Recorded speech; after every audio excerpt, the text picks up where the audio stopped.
World AIDS Day is a sacred time for us to reflect, to look back at what brought us to this place. It's a day to create an awareness to the public and also to the government to show that HIV still exists. We are here to do our annual World AIDS Day memorial event where we remember those names that are on the plaques and those names that are not on the plaques.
Today, we continue to honor what has become a long-standing tradition that has helped to define who we are as the Toronto People with AIDS Foundation.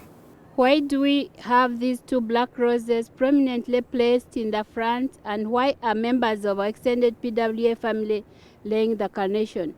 For the answer, we will turn to the book entitled Jim, A Life with AIDS.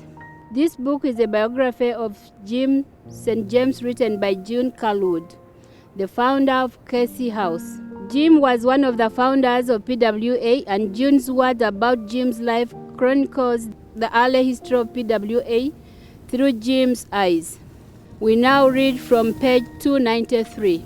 Each closed casket had on the lid a single long-stemmed scarlet rose with a black stem and leaves tied with a black ribbon.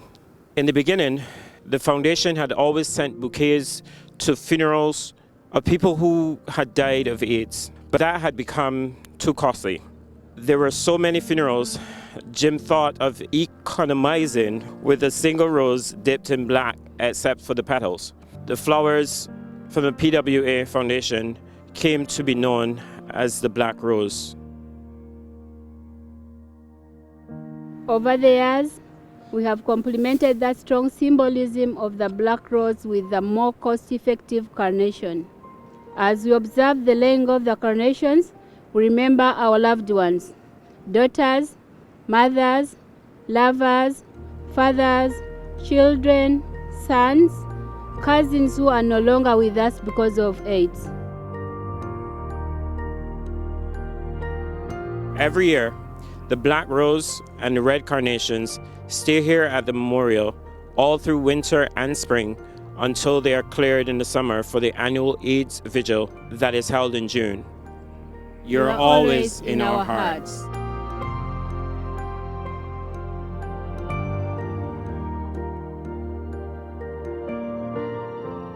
There are people whose names are not on the memorial. They have been a part of this movement. It's important that we continue to remember and reflect on the value of the lives that are not reflected in the memorial, but also to continue to hope for resilience for the people that are still living with HIV and they're doing very well.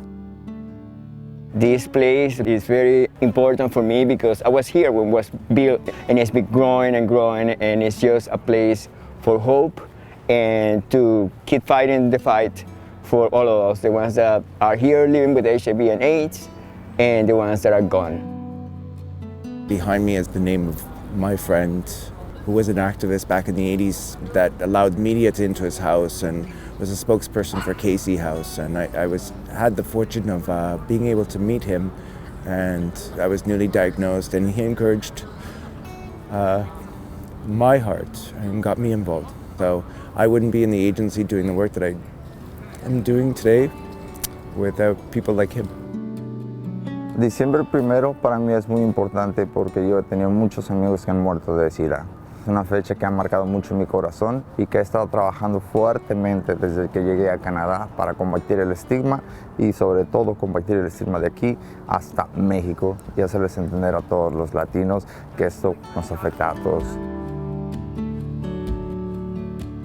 World AIDS is important to me because I am a woman living with HIV. I've lived with HIV for 19 years. I've experienced HIV stigma. I've experienced shame, fear of dying. It takes me back where I came from. I am who I am because of HIV. I got involved with the Friends for Life bike rally 4 years ago because a friend did it. I thought it was pretty impressive. But I also got involved because I lost a friend to HIV-AIDS. This was a worthy cause to remember him and give back to a community, and I raise money for people living with HIV and AIDS. World AIDS Day for me has, over the past 20 years, been a time to pause and to reflect on the mothers of my children who are no longer with us, to reflect on the numerous persons around the world who have enhanced my life. I reflect on those persons who did not have the life-saving medication that we have today.